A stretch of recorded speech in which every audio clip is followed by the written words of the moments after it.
اولین کسی که باش بحثم شد محبوب بود، اونم بیرون از ضبط بود سر همین داستان. متاسفانه بعد رفتارهای ناخوشایندی داره، اینو کاملا میپذیرم. من پارتنر هیچ انتظاری از تو ندارم. تنها انتظارم اینه که ساکت باشی، یعنی اصلا با من صحبت نکن.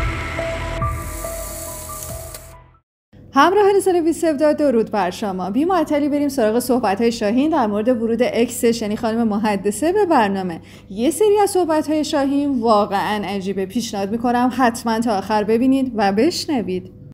خب نگاه کن، چیز قشنگی پرسیدی. این که گفته بودم 5-6 ماه پیش، آره این چند تا مسئله رو در بر میگیره. ببخشید. یکی این که حتی این داستانم که من به تناز گفته بودم، خب این در اصل یک دروغ گفته بودم که برای 5-6 ماه پیش، در اصل واسه 1 ماه پیش بوده.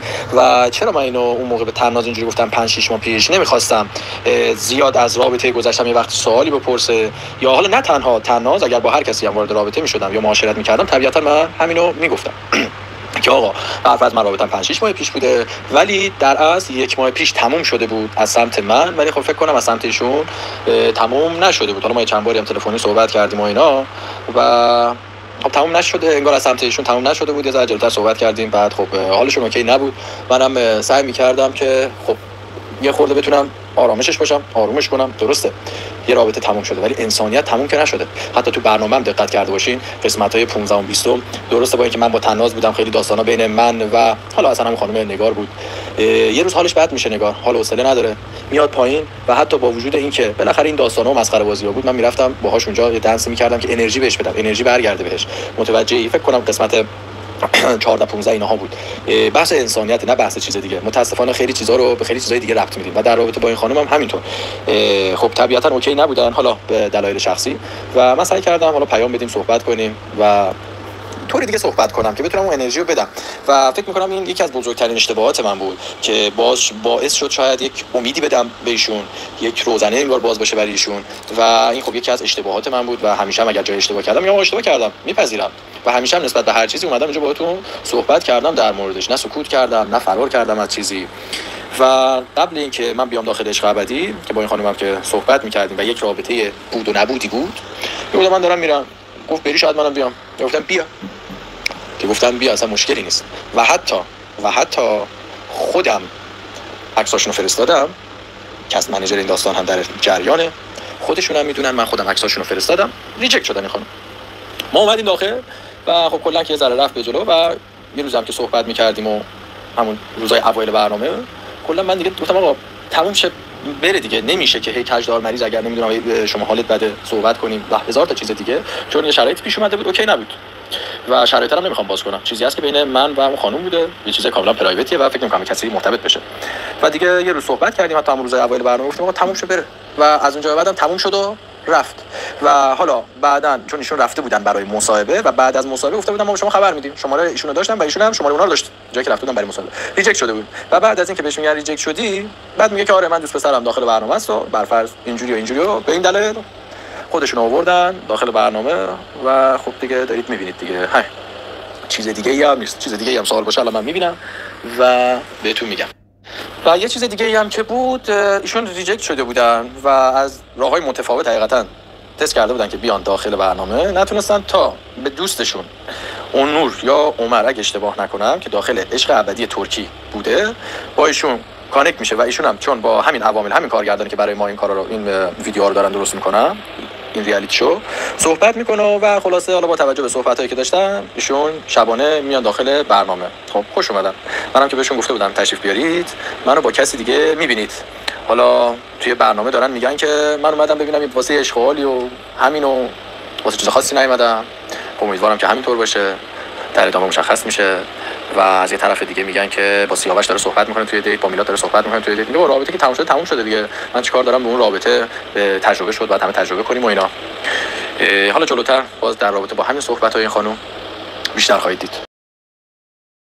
اندیا لطفاً اینجوری نگید. هر کسی برای خودش یه شخصیتی داره، همه. حتی یک جا کات خورده. چه چیزی کات خورده؟ زمانی که این خانم میاد و علی وقتی میاد اون پایین و شروع به صحبت کردن میکنه، یهو علی برمی‌داره میگه اوهو چه پیشرفتی از ایکس به نکس. بعد من اینجا برمی‌دارم به علی میگم علی، اون پیشرفتی که تو اگر توی اندام، چهره، استایل میبینی، من شاید اولش توی شخصیت طرف دیدم، و اینو من اونجا میگم. حالا نمیدونم چرا این همچین چیزی کات خورده. متوجهی؟ من به این چیز خیلی، یعنی به این تو چیزا معتقدم. آقا اگه من یه چیزی رو انتخاب کردم، یا خوراکی، یک پارتنر، یه خونه، ماشین، این انتخاب من بوده. من مرابطمون با هم اوکی نبوده، یا از طرف من یا از طرف ایشون، و تموم شده، من به ایشون احترام میذارم، چون بالاخره یک روز ایشون انتخاب من بودن. و از شما خواهش میکنم این حرفو نزنید و هیچ موقع دوست ندارم اینجا نه نسبت به این خانم نه نسبت به کس دیگه هیچ موقع نفرت پراکنی نکنیم، بعد کسی رو نگیم. وقتی میتونیم آقا خوبه هم دیگه رو بگیم، چرا نمیایم بگید آقا من نگاه کن، چرا نمیاد بگید آقا برفرض قهرمان کشور بوده، برای توی تیم ملی بوده، نکات خوب همدیگه رو ببینیم، چرا باید نکات بد همدیگه رو ببینیم؟ درسته یه رابطه‌ای بوده تموم شده رفته، ولی دلیل نمیشه من الان بیام به این خانم بزنم حرف شما رو تایید کنم بگم آره واقعا هم اینجوریه. نه مرسی از درکت. اگه اشتباه بوده که کاملا هم اشتباه بوده، شاید من اینجور صلاح دونستم حتی به غلط. حالا این همه رو بذاریم کنار، خودها وکیلی، جدا از شوخی، خودمون یعنی خود شماها ده هر روز چند بار میشه که حتی از این دروغای کوچولو میگید؟ همه دروغا، مثلا تو یکی رو زدی کشتی میگی نه نکشتم. خب این دروغ کشا با اینی که مثلا من گفتم یا اینجوری صلاح دونستم برفرض رابطم خراب نشه یا طرف فریک نزنه روی چیزی، این کجا و آن کجا؟ ولی دارم میگم به منم حق بدید. تقصیر من چی آخه؟ یکی دیگه خودش دوست داشته پاشه بیاد تو برنامه. آقا اصلا من میگم همه اینا درست. خب اون چرا اومد تو برنامه؟ اصلا رفتی شما ازش بپرسی چرا اومدی تو برنامه؟ خودش داره میگه که اومدم که اینجا گفتم یه اشغالی کنم و فلان و اینا. فکر می‌کنی واقعا همینه؟ خب اگر اذیت می‌شده چرا اومده؟ من که گفتم اگه بیای ما رو منو با یکی دیگه می‌بینی. چرا؟ ما که تموم کرده بودیم. چرا؟ اینا رو یه بار از اون پرسیدی. و وقتی خود کارگردان داستان تهیه کننده داستان برمی‌داره میاره، الان من چیکار کنم؟ مثلا برم جلو اونها رو بگیرم؟ خب من چیکار کنم؟ اونم یک کسی که حق زندگی داره، حق انتخاب داره، دوست داره بیاد. پس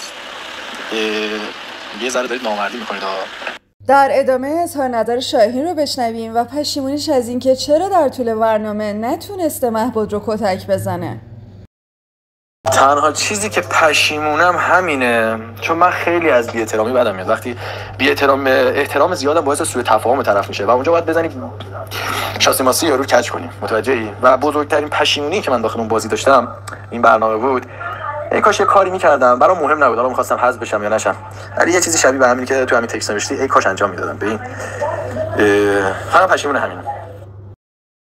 در ادامه میپردازیم به جنجالی که همین دیروز و امروز برپا شده، یعنی اختلافی که طناز شاهین با امیرحسین پیدا کردن. امیرحسین گویا در ارتباط با قضیه شاهین و محدثه طرف محدثه رو گرفته. طناز شاهین هم به این قضیه واکنش نشون دادن و اول اینکه امیرحسین رو آنفالو کردن، بعدش هم طناز کلی حرف امیرحسین تو کانال تلگرامش زده و اون رو نامرد خطاب قرار داده. من گفته های طناز رو براتون میخونم. طناز نوشته احساس میکنم از همه بازی خوردم، اونا که همیشه هواشونو داشتم چون حس میکردم دوستامن، شخصیت دارن، احساس دارن، به هم ضربه زدن. همونایی که چون هواشونو داشتم و حرفشونو زمین نمیزدم شدیم تیم به گفته مردم. همونایی که چون خیلی پشتشون بودم فحش خوردم و هیچ جایی تکرار میکنم هیچ جایی پشتم نبودن. امیرحسین تو کل برنامه مثل عموی من بود، همیشه بهش احترام گذاشتم، از گل کمتر نگفتم، حتی جایی که پشتم حرف زد، حتی جایی که ناراحتم کرد و بقیه بچه‌ها. چرا اسم امیرحسین رو میارم؟ چون امروز زنگ زد و به شاهین تهمت زد و کاری که خودش پشت یه نفر دیگه انجام داده بود و میخواست بندازه گردن ما. خب پسر بالغ، تو که تکلیفت روشنه، دنبال چی میگردی؟ هیچکی بهت توجه نکرد، دنبال جلب توجهی؟ اوکی. الانم یه جوری استوری میذاری انگار مثلا چون با محدثه پست گذاشتی من ناراحتم، در حالی که من با محدثه جان هیچ مشکلی ندارم و کلا با تو من مشکل دارم. هر کاری کردی باز احترام گذاشتم، ولی بس دیگه. این حجم از دورویی داخل وجودت نمیتونم درک بکنم. به ما میگفتی نگار بده، به اون میگفتی ما بدیم. میگفتی اگه من صاحب خونه بودم ترانه رو انتخاب میکردم، یا اگه میلاد ترانه رو میگفت من دو دست و پا رأی میدادم. بعد به اونا میگفتی بچه ها میخوان حذفتون کنن. کلا تو فکر کنم با خودت هم مشکل داری. الانم میخوای لایو بذار مثل همیشه چرت و پرت تپ بده. خیلی چیزا رو نمیتونم بگم چون برنامه اسپویل میشه، ولی به وقتش اونا رو میگم. یا اینم بگم که چقدر پشت عریبت میگفتی که خیلی نمک نشناسه و من اونو مثل برادرم میدونستم، ولی اون فلان. ولی تو روش میرفتی میگفتی این طناز گفت خوب شد هست شدی. جمع کن خودتو، پر از ایرادی و تا امروز که حرف نزدم فقط به خاطر سنت و احترامی بوده که نمیخواستم از طرف من خراب بشه. به اسم بی‌طرفی دو به همزن ترین آدمی هستی که دیدم. خودت بهش میگی بی‌طرفی، ما بهش میگیم دو به همزنی، که از این ور حرف ببری اون ور، از اون ور بیاری این ور و کلی دروغ برای به هم زدن روابط و تفرقه انداختن. میدونی از دشمن توقع داری، دلت نمیشکنه، ولی از کسی که بهش میگفتی عمو نه. داییش حال کردی حس شیشم دیشبو با اون حساب خراب و اون مدل ساندویچ خوردم؟ گفتم اینا قبل برنامه با هم بودم، خاطر برنامه کات کردم. حال کردی؟ نه حال کردی؟ و اینکه استوری میذارن انتظار دارن ازشون حمایت کنی. من هیچ انتظاری از تو ندارم. تنها انتظارم اینه که ساکت باشی، یعنی اصلا با من صحبت نکن، رفیق من نباش، برو دشمن من باش. تنها انتظارم اینه. نه یه بار بهت گفتم چرا دفاع نمی‌کنی ازم، بیا دفاع کن. مگه مثلا چی که من به دفاع تو نیاز داشته باشم که یه جوری استوری میذاری خودتو بوت می‌کنی؟ جمع کن. در ادامه بریم سراغ صحبت‌های نگار 2 توی لایوش. نگار 2 که نیومده تقریبا سایدش هم مشخص شده، تو لایوش میگه که نگار 1 رو خیلی دوستش داره. تو با نگار دوستی؟ بله من با نگار دوستم. نگار دوست دارم، بله. من خیلی جاها راجع به نگار صحبت کردم، در حقش اجحاف شده خیلی جاها. اصلا کاری به داستان دیگه ندارم، کلا چیزی که دارم میبینم همیشه من گفتم اینو. چرا کتککاری بعضی رو نقد نمی‌کنی که دسته پارتنرش کپ کرد؟ اتفاقا می‌خواستم راجع به این صحبت کنم. حالا راجبش توی یه جای دیگه صحبت خواهیم کرد. من اولین کسی که باش بحثم شد محبود بود، اونم بیرون از ضبط بود سر همین داستان. من یعنی 100% به عنوان یک زن اون وظیفه‌مو اونجا انجام. اینو من یه پرانتز باز کنم، کانسپت برنامه دوست پسر پیدا کردن و دوست دختر پیدا کردن. شما چه جوری به کسی که اونجا ای پارتنر عوض کنه میگی خراب؟ بعد میومدم مثلا میگم آره این مثلا ترانه اینجوریه که مثلا با این بوده الان اون عوض کرده اومده با این. آقا نیومدیم قرآن بخونیم دوره هم تو اونجا. واسه همین مثلا اینجا هی میگفت نه برای من مهم نیست و خیلی این شعور رو داشت که با برنامه همچین برنامه خیلی این شعور رو نداشتن که برنامه موضوعش اینه. این شعور رو داشت، براش مهم نبود. خیلی اومدن اذیت کنن. شاید هر کس دیگه بود ریاکشنای دیگه نشون میداد. آفرین محبود تو خیلی تو این چیزاش خیلی دوستش دارم. تو قسمت 70 اتفاق خاصی میفته. از این قسمت به بعد کلا هی اتفاقای خاص میفته. این قسمت ها خیلی، یعنی مثلا ما خود بچه‌های عشق ابدی هم همش هیجان این قسمت ها رو داشتیم. ماش میگفتیم منتظر بودیم که این قسمت ها شروع شه، چون که خیلی اتفاقات جالبی میفته.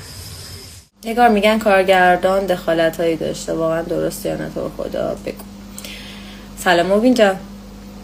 ببینید دخالت چجوری بهتون بگم، من اینجا بهتون به ضرس قاطع میگم هیچ سناریویی پشت این داستانی نیست. هر رفتاری دارید میبینید ذات خود بچه هاست، شخصیت خود بچه هاست. خب این از آره بازی روانی. خب ریالیتی شو حاشیه، ببین خود مردم سکانس‌های دعوا رو معمولا بیشتر دوست دارن. آره بازی روانی ایجاد میکنن ولی نمیگفتن که اینجوریه. خب نگاه تو امروز این کارو میکنی، نمیدونم من. آره الهه اومده بود تو تناز داشتش به سیاوش میگفت فکر میکنم که آره تو میتونی اینو شکل بدی. آره این خوبیش اینه که تو میتونی اینو شکل بدی. یک دختر 23 ساله نمیفهمم چه جوری میشه که عقایدش مثل یک خانوم قدیمیه که کلا تو خونه نشسته و ضد زنه و اینا کاری نداره. اومده میگه که آره میتونی شکلش بدی. بعد اون ور رفته به الهه گفته نه نمیگم سیاوش چی دوست داره، میرید همون شکلی میشید. استاد خیابانی رو یادش افتادم. اینقدر خانوما توی فضای بسته‌ای بودن، بعد چه انتظاری داری، چه دستاوردی بیارن بعد که با همون مزیقه ها باز دستاورد داشتن خانومای ما الان تو سال 2025 هنوز یه سری از حقای طبیعیمون رو نداریم. بعد میخواین اون سالا مثلا، بعد هیچکی بلند نمیشه در جواب این حرف یه حرف بزنه که آقا چی داری میگی، خانوما اینجوری اونجوری. بابا یه دفاعی کن، زنی تو آخه. و اما لایو جدید و عجیب مهراد تو این لایوش یه سری صحبت‌هایی کرده و انتقادهای خیلی تیز و زننده‌ای در مورد شخصیت سودا داشته.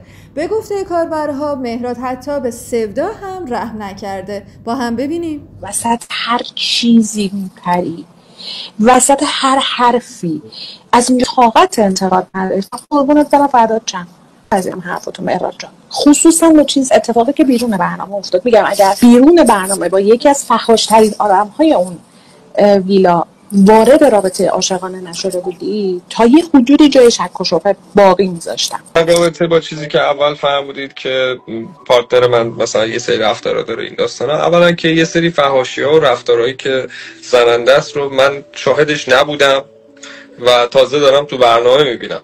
این اولین موضوع. دومین موضوع این که شخصیت سفدا شخصیتیه که متاسفانه من بارها به خودش گفتم سفدا عواطف و احساسات لحظه‌ایش رو نمیتونه کنترل کنه و ما سر این موضوع هم با هم صحبت کردیم. این یه چیزی که مربوط به کاراکتر شخصیتی اون آدم، یعنی مثلا یه اتفاقی که میفته در ثانیه در لحظه هر چیزی که هست رو میریزه بیرون، مثل کاری که خانم ترانه در اول میکرد.